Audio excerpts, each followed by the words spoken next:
За физикийн тулгуур ойлголтууд цуврал хичээлийн 8 дугаар хичээл. За одоо сэдв нь омын хууль. За бид нар аливаа цахилгаан хэлхийг хоолоогоор урсч буй шингэнээр зүйрлүүлэн ойлгож болно. Жишээл үүнийг бол бид нар аналогчлох гэж нэрлэдэг. Тэгэхээр цахилгаан хэлхээний оронд жишээлбэл ийм хоолоогоор шингэн урсдаг ийм систем байна гэж авч үзэх юм бол шингэнийг урсгаж буй хүчин зүйл нь бол шахуурга насоос байдаг. За мөн шингэний урсгалыг бид нар замд нь нээж хаадаг крант ашиглаж болно. За ингээд шингэний урсгал бол тодорхой хэрэглэгчид түгээгддэг ийм системээр цахилгаан хэлхийг тавчгаан жишээлж болох нэ. Тэгвэл үүнтэй харьцуулах бодит цахилгаан хэлхээ нь бол дараах зураг дээр харагдаж байна. Энд зай хураагуур, за тэгээ хэрэглэгч нь чийдэн, за мөн цахилгаан гүйдлийг залгаж салгах түлхүүр гэсэн ийм элементүүдээр жишээлж болох нь шүү дээ. Жишээл зай хураагуур бол шингэний системдэр бол шахуурга насоос, чийдэн нь бол хэрэглэгчийн үр гүйцэтгэх нь мөн усны урсгалыг хаадаг кранттай адилхан үүргийг түлхүүр гүйцэтгэх жишээтэй. За ийм хялбархан цахилгаан хэлхийг авч үзэхээс гадна бид нар ер нь цахилгаан хэлхийг судлахдаа дандаа ингэж бодит хэлхээ зурж тэмдэглэх нь бол төвхтэй юм. Тийм учраас зарчмын схем гэдгийг бол ашигладаг. Жишээлбэл зай хураагуурыг тэмдэглэдэг тэмдэглэгээ, түлхүүрийг тэмдэглэдэг тэмдэглэгээ, за чийдэнг тэмдэглэдэг тэмдэглэгээ. За ингээд дамжуулагч утсуудыг нарийнх зураасаа ингээд тэмдэглээд хэлхийг зурж ашигладаг. Тэгэхээр цаашд бол ер нь цахилгаан хэлхийг суралцахдаа ийм зарчмын схемийг бүрэн гүйцэд ойлгож бүх элементүүдийн тэмдэглэгийг нь тавьчлан зурж сурах хэрэгтэй юм аа. Өмнө үздсэн цахилгаан гүйдлийнхээ загвар дээр тулгуурлаад цахилгаан гүйдэлд оролцож байгаа цэнэг буюу электроны урсгал яагаад тогтмол хурдтай хөдлөөд байгаа юм бэ гэдгийг авч үзье. Ньютоны 2 дугаар хуулиар бол бид нар аливаа масстай зүйлд тодорхой хүч үйлчилж байвал тухайн бие хурдтгалтай хөдлөнө гэдгийг бол мэдж байгаа. Тэгэхээр энд бол тодорхой хурдтгал байх хэрэгтэй.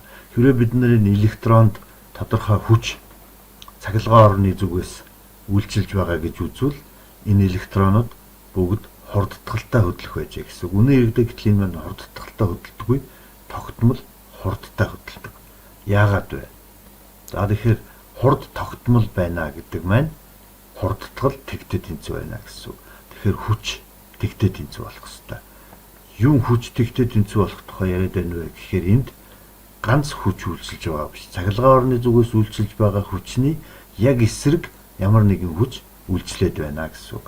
Тэгэхээр энэ эсрэг үйлчилж байгаа хүч нь цахилгаан орны зүгээс үйлчилж байгаа хүчтэй тэнцүү болсон учраас нийлбэр хүч тэгтээ тэнцүү болж байгаа. Тэгэхээр Ньютоны 1-р хуулийг эргээ санах юм бол хэрвээ ямарваа нэгэн биед үйлчилж буй бүх хүчний нийлбэр тэгтээ тэнцүү байх юм бол тухайн бие жигд хурдтай хөдлөнө гэдэг ойлголт байна. Тэгэхээр энийг бол манай хүүхдүүд бүх үйлчилж буй хүчний нийлбэр тэгтээ тэнцүү болвол бие 50 байна гэж яриад байдаг. Үнэн хэрэгдээ 50 байна гэдэг маань тогтмол хурдтай хөдлөж байгаа гэсэн үг шүү дээ. За тэгэхээр ямар нэгэн тогтмол хурдтай зүйлд бол бүх үйлчилж байгаа хүчний нийлбэр тэгтээ тэнцүү болох нэ гэсэн үг. Тэгэхээр энэ эсрэг үйлчлээд байгаа хүч юу хүч вэ? Энэ бол мэдээж электронууд атомуудын дундуур урсгахдаа энэ атомуудтай мөргөлдснөөс болж үүсэж байгаа эсэргүүцлийн хүч. Жишээлбэл нисэх онгоц тэрэлт хөдөлгүүрийнхээ тусламжтай хүч үйлчлээд урагшаа нисэж байгаа мэт боловч яг тэр хөдөлгүүрийн хүчтэй тэнцүү хүч агаарын эсэргүүцэл эсрэг зүгт үйлчилснээр нисэх онгоц тогтмол хурдтай нисдэг гэсэн үг. За тийм болохоор яг түүнтэй адилхан электронууд бол эсэргүүцлийн хүчний үйлчлэлээр жигд хурдтай хөдөлж байгаа юм байна гэсэн үг. За тэгэхээр бид нарын эсэргүүцэл гэдэг физик хэмжээгт түүнийг R үсгээр тэмдэглэдэг цахилгаан хэлхээний дотроо. За ингээд бол түүний эсэргүүцэл гэдэг физик хэмжигдэхүй юм аа гэдгийг маш сайн ойлгож авах хэрэгтэй болох нь шүү дээ. За тэгэхээр энэ эсэргүүцэл гэдэг ойлголтыг бол маш тодорхой илэрхийлсэн хүн бол Георг Симон Ом гэж хүн баа. За энэ хүн бол одоо цахилгаан хэлхээнд эсэргүүцэл, гүйдэл, хүчтэл гэсэн 3 хэмжигдэхүүний холбоосыг гаргаж ирснээрээ бол Омын хууль гэдэг хуулийг томьёолжээ.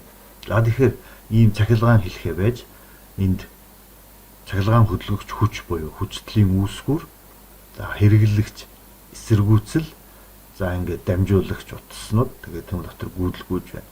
За энэ тохиолдолд бид нар энэ дамжуулагч утасны эсэргүүцэл маш өчүүхэн учраас бараг байхгүй гэж тодорхойлж болно, тооцоолж болно. Тэгэхээр тэгтээ тэнцүү гэж үздэг байх нь зөвхөн хэрэглэгч нь тодорхой эсэргүүцэлтэй гэж томьёолжээ гэж үзье. Тэгэхээр энд Омо хууль гэдэг маань бол хэрэглэгчээр гүйдэл нь уг хэрэглэгчд өгсөн хүчтэлд шууд пропорционал, хэрэглэгчийн эсэргүүцэлд уруу пропорционал байна гэж тодорхойлжээ. Тэгэхээр хүчтлийг нэмээд байвал гүйдэл нь ихсэх нь байна. Хүчтлийг нь багасгавал гүйдэл нь буурах нь шууд пропорционал гэсэн учраас. Харин хэрэглэгчийн эсэргүүцэлд уруу пропорционал гэсэн учраас эсэргүүцэл багасвал гүйдэл ихсэж, эсэргүүцэл ихсвэл гүйдэл багасах ёстой гэсэн. За тэгэхээр томьёо маань бол энд байна. Гүйдэл нь хүчтэлд шууд пропорционал, эсэргүүцэлд уруу пропорционал гэж илэрхийлэгдэжээ гэсэн үг. Тэгэхээр эндээсээ бид нар эсэргүүцлийг тодорхойлъё гэвэл эсэргүүцэл нь цахилгаан хөдөлгөгч хүч буюу хүчтлийг гүйдэлд харьцуулсантай тэнцүү болох нь томьёоноос бол харагдаж байна. Энэ хүчтлийг хуваах нь гүйдэл гэдэг маань үндсэндээ вольтыг хуваах нь ампер гэсэн нэгж гарч ирнэ. Үүнийг хожимд тавьчилж Ом гэдэг нэгжээр илэрхийлдэг болжээ. Учир нь цахилгаан хэлхээний хамгийн чухал хуулиудын нэг болох Омын хуулийг нээсэн алдарт физикч Георг Шиман Омын нэрийг ингэхүү эсэргүүцлийн нэгжинд хэрэглэдэг болсон байна. Омын хуулийг мартахгүйгээр тогтоохын тулд энэ гурвалжинг тогтоож авах хэрэгтэй. Энд бол хүчтэл, гүйдэл, эсэргүүцэл гэсэн 3 хэмжигдэхүүнийг байрлуулсан байгаа. За бид нар энэ томьёогоор хүчтлийг олъё гэд хүчтэл дээр хуруугаараа дарвал гүйдэл, эсэргүүцэл зэрэгцээ байрлаж байгаа учраас үржиж олох нэ гэж ойлгох юм. Хэрвээ гүйдлийг олъё гэд гүйдэл дээр дарвал хүчтлэн дээрээ эсэргүүцэл нь доороо байгаа учраас хүчтлийг эсэргүүцэлд хувааж олно. Харин эсэргүүцлийг олъё гэд эсэргүүцэл дээр дарвал хүчтлийг гүйдэлд хувааж олно гэсэн ийм байдлал харагдах нь шүү дээ. За үүнийг бол хүчтэл, гүйдэл, эсэргүүцлийн гурвалжин гэж нэрлэдэг. За мөн ингэж бид нар хэлхээний гүйдэл, хүчтэл, эсэргүүцэл 3-ын холбоосыг нарийн тооцоолдог гол хуулийг ойлгохоос гадна аливаа материалд байдаг хувийн эсэргүүцэл гэсэн ойлголтыг авч үзэх хэрэгтэй болдог.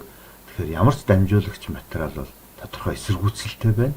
За саяны хэлхээнд бол бид нар дамжуулагч утасныхын эсэргүүцлийг маш бага учраас тэгтээ тэнцүүгээд үзчихлээ. Гэтэл тэгээс ялгаатай үед бас тооцох хэрэгтэй болж болох юм тийм ээ. За тэгэхээр аливаа дамжуулагч утсыг бид нар тодорхой хөндлөн огтлын талбайтай, хөндлөн огтлын талбайтай, L урттай гэж үзэх юм бол тухайн дамжуулагчийн эсэргүүцэл нь хувийн эсэргүүцэл гэх хэмжигдэхүүнийг түүний уртаар үржүүлээд хөндлөн огтлын талбайд нь хуваасан ийм томьёо байдаг. За энэ бол хувийн эсэргүүцлийг ашиглан тухайн материалын эсэргүүцлийг тооцох үндсэн томьёо гэж хэлж болно. За тэгэхээр хувийн эсэргүүцэл гэдэг энэ хэмжигдэхүүнийг материал болгонд тов тодорхой зааж өгсөн байдаг. Жишээлбэл энэ хүснэгтийг харъя. Мөнгө, зис, алт, хөнгөн цагаан, гянт, болд, төмөр гэх мэт өөр металлуудыг чагсаагаад хувийн эсэргүүцлүүдийг өгсөн байна. Ихсэх дараалал байрлуулжээ. Мөн энэ талд хар туглаг, цагаан алт, манган, констант, мөнгө ус, никел, хром буюу 2 металлын хайлш маш өндөр хувийн эсэргүүцэлтэй болох нь харагдаж байна. Энэ өндөр хувийн эсэргүүцэлтэй энэ материалаар бид нар индүү, плитик, ус буцалгагч гэх мэт халдаг элементүүдийг хийдэг. За тэгвэл дараагийн энэ хүснэгтэнд эхний баганд нүүрс төрөгч, Германы цахиур гэх мэт хагас дамжуулагч материалуудыг илэрхийлж харуулсан байна. Хувийн эсэргүүцэл нь 3.5-ыг үржих нарийн хасах 5 зэрэгтээс эхлээд 2.3-ыг үржих нарийн нэмэх 3 зэрэгт хүртэл өндөр эсэргүүцэлтэй ийм материалууд байна. За тэгвэл дараагийн баганд тусгаарлагч материалуудыг харуулсан байна. Шил, целлулоид, болор, резин, тефлон, мод гэх мэт тусгаарлагч материалууд нь эсэргүүцэл нь 10-ийн нэмэх 14-өөс 10-ийн нэмэх 11 зэрэгт хүртэл маш өндөр хувийн эсэргүүцэлтэй байгаа нь харагдаж байна. Тэм учраас энэ материалууд бол маш бага гүйдэг буюу үндсэндээ гүйлгдэггүй гэж үзэж болно.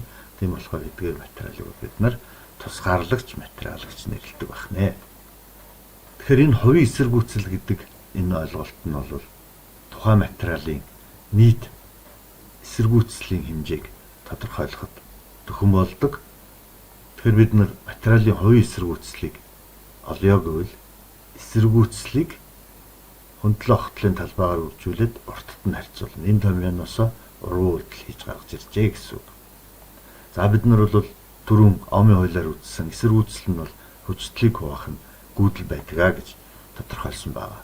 Тэгвэл одоо бүгдээрээ 10 см урттай 1 мм диаметртай хөнгөн цагаан утсаар 5 ампер гүйдэл гүйж байх үед түүн дээр 16.9 мВ хүчтэл унаж байсан бол түүний хувийн эсэргүүцлийг тодорхойлох гэсэн жишээг авч үзье. За одоо тэгвэл тухайн утасны эсэргүүцлийг олё гэвэл эхлээд өгсөн хүчтлийг гүйдэлд харьцуулж эсэргүүцлийг нь олно. Тухайн эсэргүүцэлээр унаж байгаа хүчтэл нь 16.9 мВ буюу 16.9-ийг бүртгэх нарын хас 3 зэрэгт вольт байсан бол түүнийг 5 ампер гүйдэлтэй харьцуулаад 338-ыг бүртгэх нарын хас 3 зэрэгт ом гэсэн ийм эсэргүүцэл гарч байна. За энэ нь бол тухайн 10 см урттай 1 мм диаметртай хөнгөн цагаан утасны нийт эсэргүүцэл гэсэн үг. Хөндлөн огтлын талбайгаар нь дамжуулж хувийн эсэргүүцлийг олох хэрэгтэй. Хөндлөн огтлын талбайг одоо тодорхойлъё. 1 мм диаметртэй гэсэн учраас түүнийг хөндлөн огтлын талбай нь радиусын квадратыг π-гээр үржүүлнэ гээд 314-ийг үржих нь 1 мм-ийн хагас буюу 0.5 мм түүний квадрат гэж зөвшөөрөлд за ингээд бодох юм бол 785-ыг үржих нарын хасах 7 зэрэгт метр квадрат гэсэн хөндлөн огтлын талбай гарч байна. За тэгвэл энэ хөндлөн огтлын талбай уртынхаа хэмжээтэй харьцуулаад хувийн эсэргүүцлийг нь тодорхойлвол тухайн хөнгөн цагааны хувийн эсэргүүцэл нь 265-ыг үржих нь 10-ын хасах 8 зэрэгт гэж олдож байна. За та бүхэн үнийг түрүүчийн хүснэгтнээс хөнгөн цагааны хувийн эсэргүүцэлтэй таарч байна уу гэдгийг видеого ухраагаад шалгаж үзээрэй. Анхаарал хандуулсанд баярлалаа.